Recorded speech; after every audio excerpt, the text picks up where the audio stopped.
오늘 주실 말씀은 사사기 2장 6절부터 10절까지입니다. 한 절씩 교독하고 마지막 적은 합독하겠습니다. 전에 여호수아가 백성을 보내매 이스라엘 자손이 각기 그들의 기업으로 가서 땅을 차지하였고, 백성이 여호수아가 사는 날 동안과 여호수아 뒤에 생존한 장로들 곧 여호와께서 이스라엘을 위하여 행하신 모든 큰 일을 본 자들이 사는 날 동안에 여호와를 섬겼더라. 여호와의 종 눈의 아들 여호수아가 110세에 죽음에 우리가 그의 기업의 경내 에브라임 산지 다스산 북쪽 딥낫 헤레스에 장사하였고, 다 같이요. 그 세대의 사람도 다 그 조상들에게로 돌아갔고, 그 후에 일어난 다른 세대는 여호와를 알지 못하며 여호와께서 이스라엘을 위하여 행하신 일도 알지 못하였더라. 아멘. 이경희 목사님께서 그 후에 일어난 다른 세대라는 제목으로 말씀 전해주시겠습니다. 샬롬. 네, 오늘 본문 말씀은 여호수아서 24장 29절부터 31절 말씀과 거의 비슷합니다. 한번 확인해 보겠습니다. 여호수아서 24장 29절로 31절 말씀 같이 읽겠습니다. 이 일 후에 여호와의 종 눈의 아들 여호수아가 110세의 죽음에 그들이 그를 그의 기업의 경내 딥낫 세라에 장사하였으니, 딥낫 세라는 에브라임 산지 가스산 북쪽이었더라. 이스라엘 자손이 여호수아가 사는 날 동안과 여호수아 뒤에 생존한 장로들 곧 여호와께서 이스라엘을 위하여 행하신 모든 일을 아는 자들이 사는 날 동안에 여호와를 섬겼더라. 거의 비슷하지 않습니까? 네, 순서가 조금 바뀌었는데 추가로 되는 내용이 10절 말씀, 오늘 본문의 10절 말씀은 여호수아서 말씀과 좀 다르게 추가된 내용인데요. 다시 한번 10절 말씀을 주목해서 읽겠습니다. 사사기서 2장 10절 말씀. 그 세대의 사람도 다 그 조상들에게 돌아갔고, 그 후에 일어난 다른 세대는 여호와를 알지 못하여 여호와께서 이스라엘을 위하여 행하신 일도 알지 못하였더라. 사사시대는 여호수아가 죽은 이후에 시작이 됩니다. 그래서 사사기 1장 1절은 여호수아가 죽은 후에 이렇게 시작이 됩니다. 그런데 갑자기 사사기서 2장 6절에 와서 생뚱맞게 여호수아의 죽음을 회상하면서 그 후에 일어난 이 다른 세대를 말씀하고 있습니다. 왜 그렇게 중간에 여호수아 말씀을 여호수아의 죽음을 소환을 했을까요? 사사기 전체가 21장까지인데요. 사사기 1장 1절부터 3장 6절까지는 바로 프롤로그, 도입에 해당되는 본문입니다. 그 서두 안에 이 사사기의 주제뿐만 아니라 그리고 앞으로 어떻게 사사 시대가 전개될 것인지, 그리고 어떻게 해서 그런 시대가 도래하게 되는지에 대한 원인과 결말까지 암시되어 있습니다. 그런데 우리가 보통 사사기의 도입 부분을 간과하고 사사기 3장 7절부터 시작되는 사사들의 등장의 이야기에만 초점을 두게 되면은 바로 사사기를 사사들의 영웅적인 그런 이야기로만 오해할 수 있습니다. 또 사사기서 맨 마지막 장 마지막 절 말씀을 가지고 사사시대는 왕이 없기 때문에 각자 소견대로 옳은 대로, 소견에 옳은 대로 행하였다라고 하는 그 주제만 가지고 다 이해했다고 보는 것도 좀 얕은 이해라고 볼 수 있습니다. 단순히 영적 암흑기로 치부하고 또 사사시대를 왕정시대로 넘어가기 위한 전 단계로, 그런 과도기로만 보는 것은 오해입니다. 사사기서 우리가 21장 25절 말씀을 한번 확인해 보겠습니다. 같이 읽겠습니다. 그때에 이스라엘에 왕이 없으므로 사람이 각기 자기의 소견에 옳은 대로 행하였더라. 이스라엘에 왕이 없으므로 각기 소견에 옳은 대로 행하였더라 하는 이 말씀은 사사기의 맨 마지막에만 나오는 것이 아니고요. 사사기서 17장에 보면 미가의 신당 사건 때도 똑같이 나옵니다. 그리고 사사기 18장 단지파 사건과 사사기 19장 레이첩 사건 때도 그때의 이스라엘에 왕이 없었고 이스라엘의 왕이 없을 그때, 이것을 반복합니다. 어쨌든 이스라엘의 왕이 없으므로 각기 소견에 옳은 대로 행하였다라고 하는 것이 사사기 전체의 주제이고 결론이라고도 말할 수 있겠는데요. 그 말씀의 의미는 나중에 자세히 살펴보기로 하겠고, 오늘은 사사기의 서두에 해당되는 오늘 본문 말씀을 통해서 앞으로 전개되는 사사시대의 죄악의 모습과 이 고통의 이런 모습이 계속 반복되는 그 근본적인 원인이 무엇인지를 살펴보면서 우리 자신을 한번 뒤돌아봤으면 합니다. 사사기 서두의 핵심 구절이라고 하는 말, 핵심 구절이라고 할 수 있을 만한 본문이 바로 오늘 사사기서 2장 6절부터 10절인데요. 이것은 시간의 교체, 세대 교체만을 의미하는 것이 아니고 사사시대의 그 어두운 그런 앞날을 예고할 뿐만 아니라 그 근본적인 원인이 뭔지를 암시해주고 있는 것입니다. 10절 말씀 다시 한번 보시기만 하겠습니다. 읽지는 않겠고요. 여호수아가 살아있는 동안과 여호수아와 함께한 출애굽 2세대 이 장로들이 생존하는 날 동안에는 이스라엘 백성이 여호와를 섬겼는데, 그들이 죽은 이후에는 여호와를 알지 못하고 또 여호와께서 이스라엘을 위하여 행하신 일들을 알지 못하는 다른 세대가 일어났다라고 말씀하고 있습니다. 여호수아는 55세의 정탐꾼의 한 사람으로 선발되었고요. 40년 광야 생활 끝 무렵인 93세에 모세의 리더십을 계승해서 가나안을 정복한 후에 17년을 살다가 110세에 죽었습니다. 그러니까 17년 동안 가나안에서 7년 정복 전쟁하고 10년 땅을 분배하는 이 사명을 감당한 것입니다. 연도가 정확하지 않을 수도 있지만 거의 그렇습니다. 그렇게 추정을 합니다. 여호수아 뒤에 생존한 장로들은 어떤 세대입니까? 광야에서 애굽이 아니라 광야에서 태어나서 자란 세대입니다. 그래서 여호수아보다 젊기 때문에 여호수아보다는 조금 더 오래 살았을 것입니다. 물론 여호수아가 오래 살긴 했지만요. 어쨌든 여호수아 이후의 세대를 다음 세대라고 하지 않고 다른 세대라고 얘기합니다. 히브리어로 아헤르라고 하는 단어는 바로 another, different 이런 뜻입니다. next가 아닙니다. 왜 이런 표현을 했을까요? 여호수아 세대와 그 이후의 세대가 바로 시간적인 그런 차이뿐만 아니라 신앙적인 면에서 여호수아 세대와는 질적으로 다른 새로운 세대임을 강조하고 있는 것입니다. 그들은요, 여호수아 다음 세대 사람들은 가나안에서 태어나서 가나안에서 자란 세대들입니다. 출애굽 경험은 물론 광야 생활을 경험하지 않은 세대입니다. 가나안의 풍요한 문화와 가나안의 종교의 영향을 받으면서 또 그들의 부모의 신앙을 보면서 자란 세대입니다.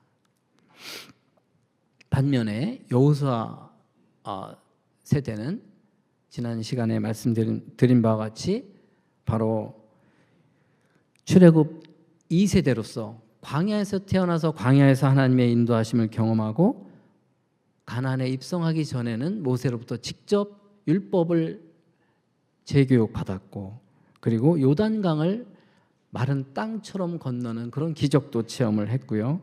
여리고성을 공격하기 전에는 할례도 행하고, 그래서 거룩한 백성으로서 구별된 백성으로서의 정체성을 확인하고 또 유월절 절기도 지키는, 그럼으로써 하나님의 거룩한 백성으로서의 정체성과 사명감을 확고하게 한 다음에 여리고 성이 무너지는 그런 경험을 하게 됩니다. 그것은 가나안 정복 전쟁이 단순한 인간의 전쟁이 아니라 하나님의 전쟁, 하나님께 속한 영적 전쟁이라는 사실을 뼈저리게 경험한 세대들입니다. 그리고 아이성 전투에서 승리한 다음에 또 언약 또 갱신합니다. 결국 이 여호수아 세대는 가나안 정복의 꿈을 이룬 그야말로 영적인 전사들이고 레전드들입니다. 그래서 적어도 그들이 살아있는 동안에는 이스라엘 백성이 여호와를 섬겼다라고 말씀하고 있는 것입니다. 저와 여러분들의 신앙은 어떻습니까? 여호수아 세대와 비슷한 경험하지 않았습니까? 우리가 살아있는 동안에는 우리의 자녀들은 적어도 교회에 형식적으로라도 나오고 믿는 신용이라도 내지 않습니까? 안 나오는 자녀들도 있지만 여전히 기도 제목 아니겠습니까? 그런데요, 사사기에서 2장 7절 한번 같이 다시 한번 읽어보겠습니다. 백성이 여호수아가 사는 날 동안과 여호수아 뒤에 생존한 장로들 곧 여호와께서 이스라엘을 위하여 행하신 모든 큰 일을 본 자들이 사는 날 동안에 여호와를 섬겼더라. 이런 신앙의 레전드들이 죽은 다음에는 여호와를 알지 못하며 여호와께서 이스라엘을 위하여 행하신 일들도 알지 못하는 그들과 신앙의 질이 전혀 다른 새로운 세대가 일어났다고 말씀하고 있는데요. 10절 말씀 다시 한번 보기만 하겠습니다. 읽지 않고. 여기에서 알다라고 하는 이 히브리어 이 동사는 우리가 잘 아는, 성도님들이 잘 아시다시피 이 단어는 바로 머리로만 아는 지식이 아니라 경험적, 관계적 알을 포함하는 그런 개념입니다. 성경에 무려 900번 이상 나오는 아주 중요한 단어입니다. 히브리 사상에서 바로 이 야다라고 하는 것은 하나님과의 인격적인 전인적인 관계를 표현하는 아주 중요한 단어입니다. 하나님을 이처럼 체험적으로 알았던 여호수아 세대와는 다르게 그 다음 세대는 하나님을 인격적으로 경험하지 못한 다른 세대였다는 것입니다. 그런데 우리가 상식적으로 또 합리적으로 추론을 해보면 바로 그토록 신앙의 레전드, 신앙의 영웅들과 같은 여호수아 세대 이 부모들 밑에서 이 자란 이 자녀들이 어떻게 이럴 수가 있습니까? 과연 그 부모들이 신앙 교육을 전혀 안 했겠습니까? 물론 전쟁을 치르고 땅을 분배해 받느라고 여념이 없어서 충분히 하지 못했을 수는 있어도 신앙 교육을 했다라고 생각합니다. 그리고 아무리 가나안에서 자란 그런 가나안 세대 이스라엘 백성이라고 하지만 부모 밑에서 적어도 보고들은 거의 20년 가까이 보고들은 그런 세대이기 때문에 하나님에 관한 지식이 전혀 없었겠습니까? 그렇다면 여기에서 여호와를 알지 못했다라고 하는 것은 그들의 부모가 그런 말씀을 여호와에 대한 말씀을 해도 귓등으로만 듣고 그것을 소화하지 못하고 자신의 신앙으로 받아들이지 못하고 하나님을 인격적으로 체험하지 못했다는 그런 말씀일 것입니다.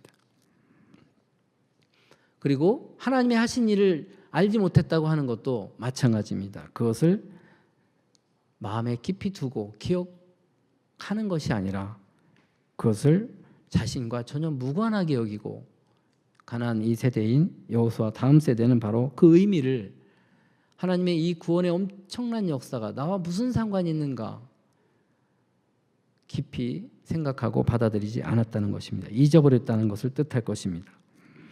어쨌든 사사기의 이 서두에 해당되는 이 본문에서 바로 여호수아의 죽음을 회상하면서 이런 사실들을 언급하고 있는 것은 바로 이 새로운 세대가 주도하는 이 다음 이 사사시대의 이 역사가 어떻게 전개될 것인가를 예고하고 있으면서 그 근본적인 점점 타락이 심해져가는 이 사사시대의 그 악순환의 역사가 무엇에서 비롯되었는 것인지를 근본적으로 진단해주고 있는 것입니다.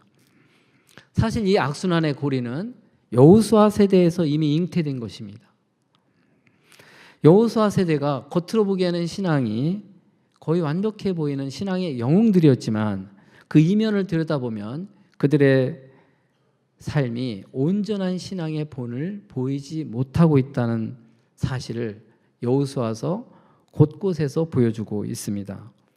그것은 단적인 예로 가나안 족속을 그들이 완전히 몰아내지 못했다라고 하는 내용이 나옵니다. 여호수아서 13장 1절 말씀을 제가 읽겠습니다. 여호수아가 나이가 많아 늙음에 여호와께서 그에게 이르시되 너는 나이가 많아 늙었고 얻을 땅이 매우 많이 남아 있도다.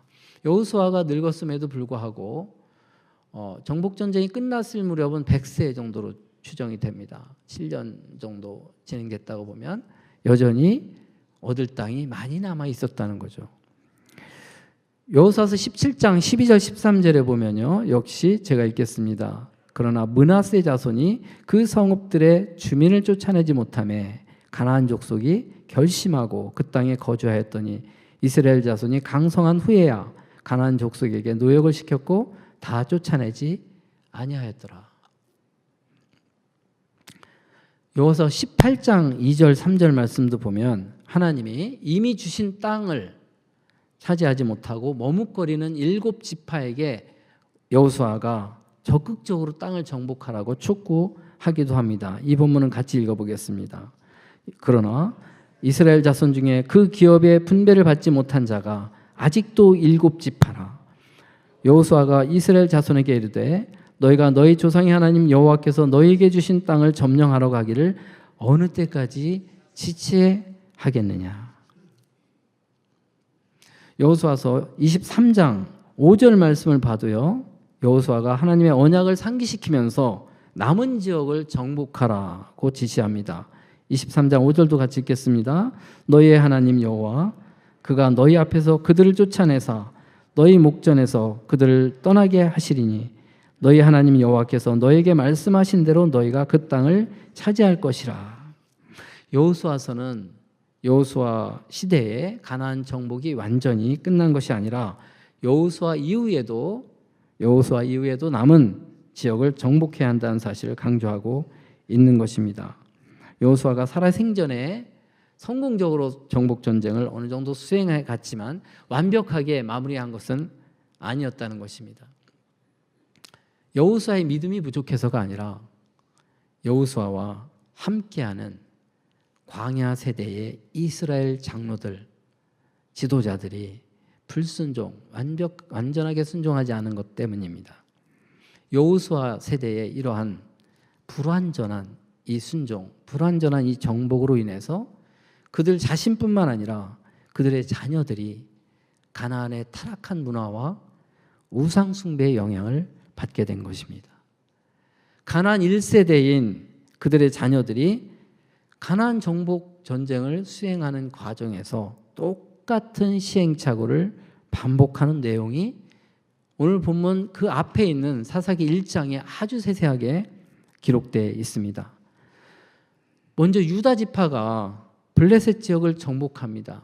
스타트가 좋습니다. 그렇지만 골짜기 주민들을 쫓아내는 데는 실패했다는 내용이 사사기 1장 19절에 나옵니다. 그 이유는 골짜기 주민들이 철병거를 가졌기 때문이라고 말씀하고 있는데, 이 철병기라고 하는 이 강력한 무기를 보는 순간 지금까지 함께 하신 하나님을 잊어버리고 두려움에 떨며 싸움을 멈췄다는 것입니다. 이것은 철병거에 대한 두려움은 여호수아서 17장 16절 말씀에 여호수아 시대의 요셉 자손이 역시 마찬가지로 떨었던 내용이 나옵니다.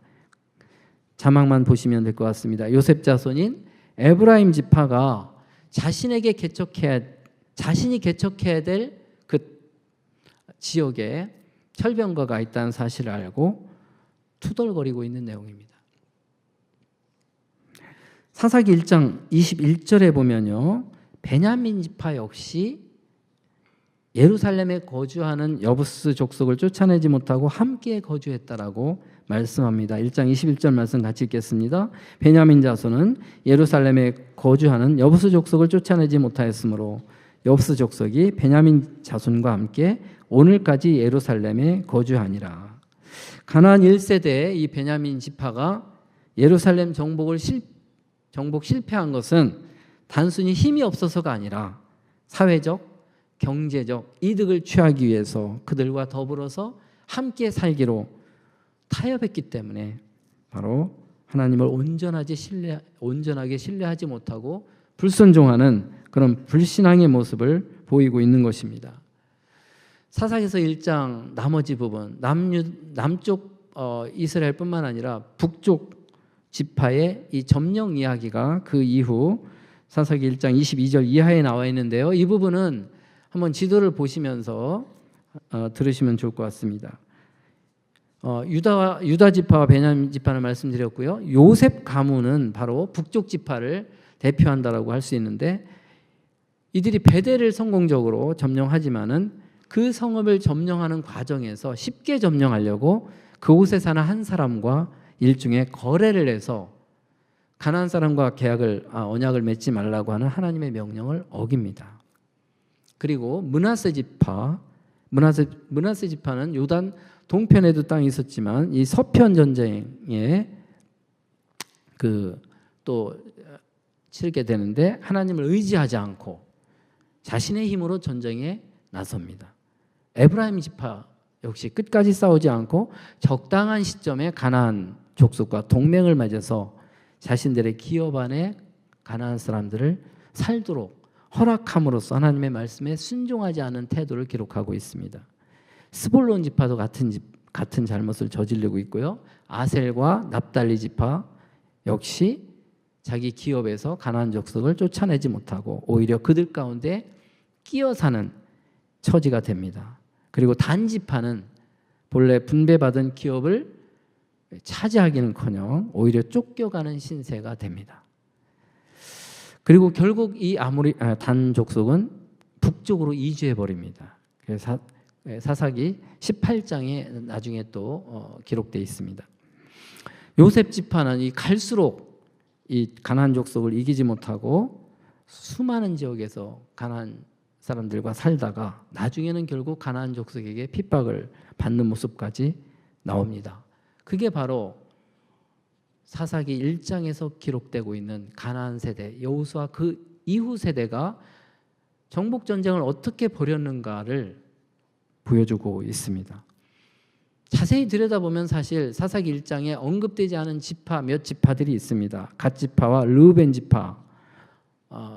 갓 지파와 르우벤 지파는 여호수아 시대에 이미 요단 동쪽에 정착을 했기 때문에 나오지 않는 거고요.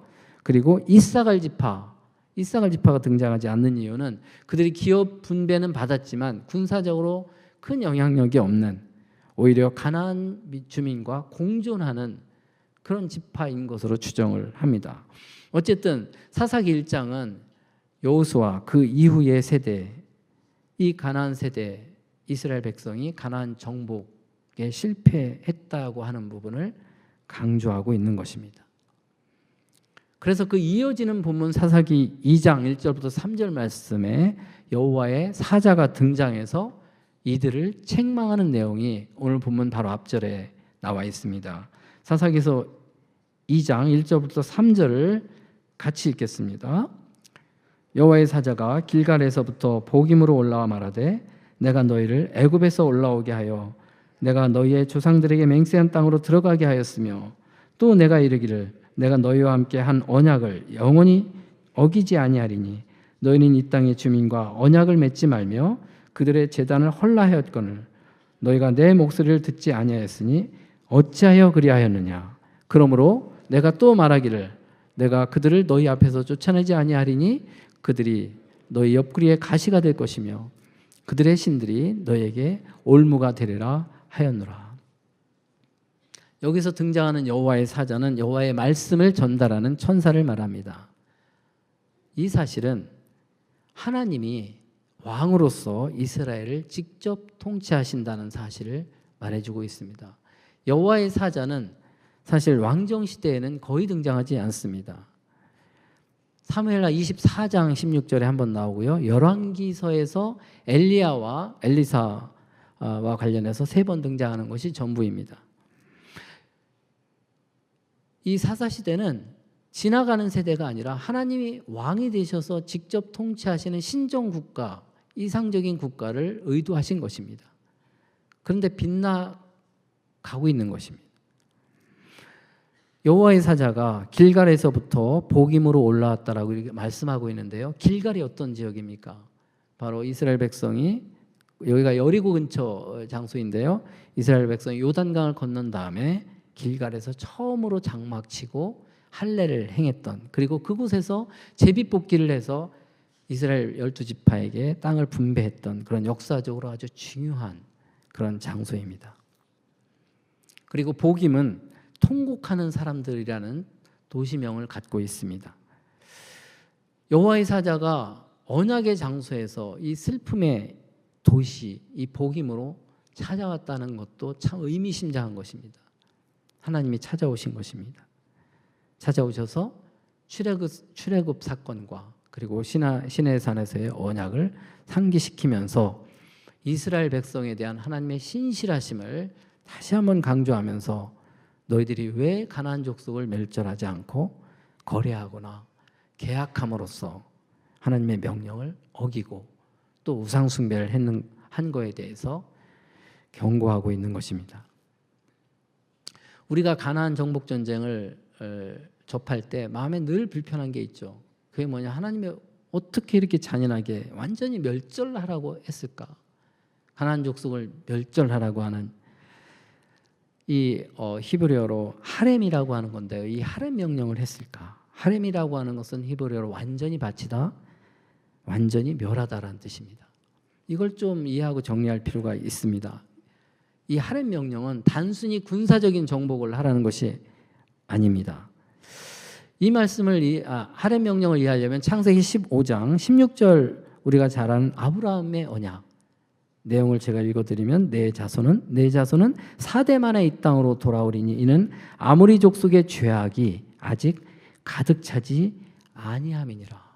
아모리 족속, 가나안 족속의 죄악이 아직 가득 차지 않았다. 그러면 여호수아를 중심으로 이스라엘 백성이 가나안을 정복했을 때는 이미 차고 넘쳐서 심판하지 않으면 안 될 정도로 아주 죄악이 가득 찼다는 것입니다. 레위기 18장을 보면 이 가나안 족속의 이 죄악성에 대해서 아주 낯이 뜨거울 정도로 아주 적나라하게 말씀하고 있습니다. 그렇기 때문에 이 가나안 족속은 단순히 이스라엘 민족의 적이 아니라 바로 회개해야 될 기회를 주셨는데 회개하지 않고 계속해서 죄악이 번성해서 결국 우상 숭배와 인신제사와 음란함, 이 성적 타락의 극치를 보여주고 있는 것입니다. 신명기 9장 4절 5절에도 보면 하나님이 이스라엘 통해서 가나안 족속을 멸하라고 하는 것은 이스라엘 백성이 의로와서가 아니라 이 가나안 족속의 죄악 때문이라고 분명히 말씀합니다. 이 본문은 같이 읽어보겠습니다. 내 하나님 여호와께서 그들을 내 앞에서 쫓아내신 후에 내가 심중에 이르기를 내 공의로움으로 말미암아 여호와께서 나를 이 땅으로 인도하여 들여서 그것을 차지하게 하셨다 하지 말라. 이 민족들이 악함으로 말미암아 여호와께서 그들을 내 앞에서 쫓아내심이니라. 내가 가서 그 땅을 차지함은 내 공의로 말미암도 아니며 내 마음이 정직함으로 말미암도 아니요 이 민족들이 악함으로 말미암아 내 하나님 여호와께서 그들을 내 앞에서 쫓아내심이라. 여호와께서 이같이 하심은 내 조상 아브라함과 이삭과 야곱에게 하신 맹세를 이루려 하심이니라. 이 하렘은 무조건적인 그런 무조건적으로 멸망시키라는 것이 아니라 가나안 족속에 대한 하나님의 공의로운 심판을 이스라엘을 도구로 삼아서 도구로 삼아서 심판을 행하신 것입니다. 그렇기 때문에 하나님의 공의와 이 구원의 이 계획 속에서 이 구속사적으로 그런 계획 속에서 가나안이라고 하는 특정한 상황과 특정한 이 지역의 국한에서 이루어진 선택적 심판입니다. 심판은 철저히 하나님의 주권에 속한 것이지 너희들이 의로와서 하는 전쟁이 아니다라고 분명히 말씀하고 있습니다. 우리가 우리의 의로움으로 다른 사람을 심판할 때가 얼마나 많습니까? 우리는 심판할 자격이 없는 사람들입니다. 하나님만이 심판의 주권을 갖고 있는 것입니다. 우리의 의로움을 앞서서 다른 사람을 심판하려고 해서는 안 될 것입니다. 신약에서는 이 가나안에서의 이 물리적 전쟁이 아니라 바로 죄와 악을 이기는 바로 영적인 전쟁이 강조됩니다. 에베소서에서 나와 있죠. 하나님의 궁극적인 목적은 다른 민족을, 이방 민족을 심판하는 것이 아니라 예수 그리스도를 통해서 이방 민족, 모든 민족이 구원의 길로 나아가도록 하는 것이 궁극적인 목적인 것입니다. 그렇기 때문에 이 할례 명령은 바로 극에 달한 가나안 족속에 대한 심판이기도 하고요. 또 하나는 이스라엘 백성으로 하여금 영적으로 타락하지 않고 또 보호하기 위한 조치이기도 합니다. 신명기 7장 2절부터 4절에 보면 너는 그들과 언약하지 말며 그들을 불쌍히 여기지 말며 그들이 네 아들을 유혹하여 그들이 그들의 신을 섬기게 할까 하노라.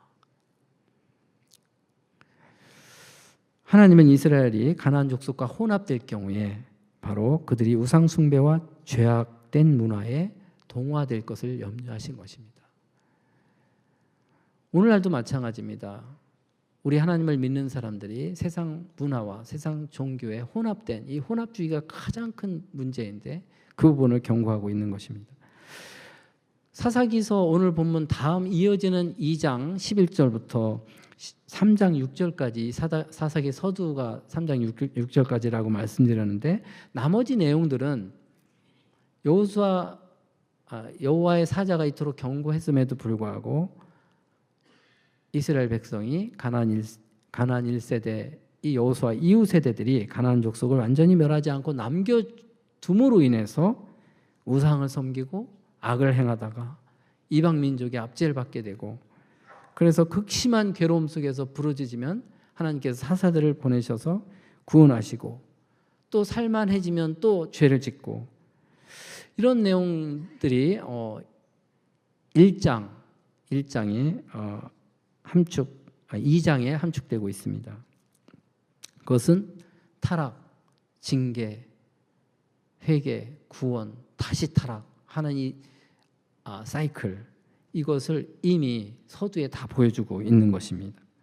이러한 패턴이요 사사시대에 계속 이어지는데 단순히 반복되는 것이 아니라 죄악이 점점점 심해지는 내용들을 우리가 확인할 수 있습니다. 사랑하는 성도 여러분,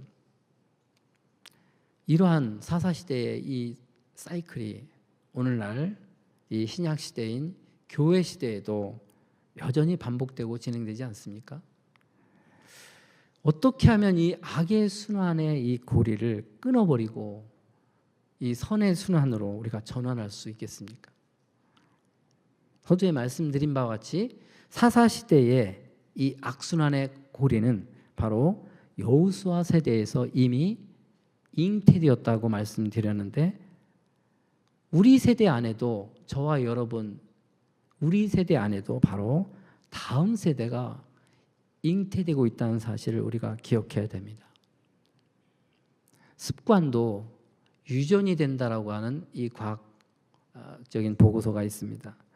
후성 유전학이라고 하는 그 연구에 따르면 습관으로 인해서 DNA의 이 염기 서열 자체는 변하지 않지만 유전자의 발현이 조절될 수 있기 때문에 부모의 습관이 자녀들에게 전달될 가능성이 높다고 합니다. 지금 우리가 어떻게 사느냐에 따라서 바로 우리를 지켜보고 있는 다음 세대에게 영향을 줄 수 있다는 것입니다. 베드로전서 1장 18절 19절 말씀 한번 같이 읽겠습니다. 너희가 알거니와 너희 조상이 물려준 헛된 행실에서 대속함을 받은 것은 은이나 금같이 없어질 것으로 된 것이 아니요 오직 흠없고 점없는 어린 양 같은 그리스도의 보배로운 피로 한 것이니라. 너희 조상이 물려준 헛된 행실이라는 표현이 바로 그런 맥락이 아닌가 싶습니다. 다음 세대는 우리가 죽은 다음에 갑자기 출현하는 것이 아니라 태어나는 것이 아니라 바로 우리 안에 그들이 잉태되어 있는 것입니다. 다음 세대에서 시작되는 이 순환이 우리보다 나은 선의 순환 구조로 가게 하려면 악의 순환으로 계속 돌아가지 않게 하려면 바로 이 악의 순환의 고리를 끊는 그 출발점이 바로 저와 여러분 자신의 습관으로부터 비롯되는 것입니다. 그 습관은 우리가 본성적으로 이 악의 순환을 끊어버릴 수가 없습니다. 우리의 힘으로는 이 헛된 행실, 본질적으로 우리가 죄성을 타고났기 때문에 이 고리를 끊어버릴 수 없습니다. 오직 그리스도의 보배로운 피로 한 것이니라. 우리가 그리스도의 보혈로 말미암아 새롭게 거듭나고 그리스도의 성령의 능력으로 새롭게 되지 아니하면 우리가 이 순환에서 벗어날 수가 없습니다. 악의 고리를 끊어버릴 수가 없습니다. 그렇기 때문에 우리가 다음 세대를 생각할 때 우리 자신이 먼저 악의 순환의 고리를 끊어버리는 그런 좋은 습관을 갖는 것이 필요합니다. 말씀을 통해 주님을 더욱더 힘써 알아가고 우리 안에 거하시는 성령님을 통해서 주님을 인격적으로 알아가는 습관이 필요한 것입니다. 그것은 하나님께서 우리에게 말씀하시는 그 말씀에 순종하는 그런 습관을 포함합니다. 그것은 나로부터 시작되는 것입니다. 다른 사람부터 시작되는 것이 아니라 나로부터 시작되는 것입니다. 자신의 생활 습관을, 라이프 사이클을 악의 순환이 아니라 선의 순환으로 나의 라이프 스타일부터 갱신해야 됩니다. 이것이 진정한 갱신입니다. 그런 사람들이 많아질 때 바로 공동체도 갱신이 되고 우리 안에 그 공동체 안에 잉태된 다음 세대가 새로운 희망의 시대를 열어갈 것입니다.